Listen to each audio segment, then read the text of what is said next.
తీసుకో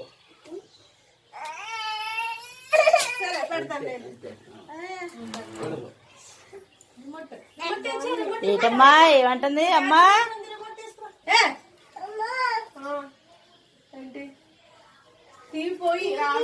పోయి రావట్లే పోయింది. ఏం పెట్టాలి మళ్ళీ చెప్పు, ఏం పెట్టమంటావు? ఏ బిడ్డ కావాలా?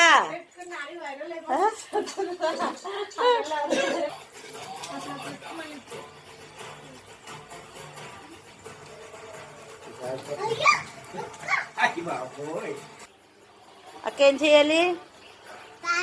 పాట పాడాలి, డాన్స్ చేయాలా? అయితే వేయండి మీరు కూడా డాన్స్ ఏంటి వేయండి. వేస్తున్నారులే నాడు.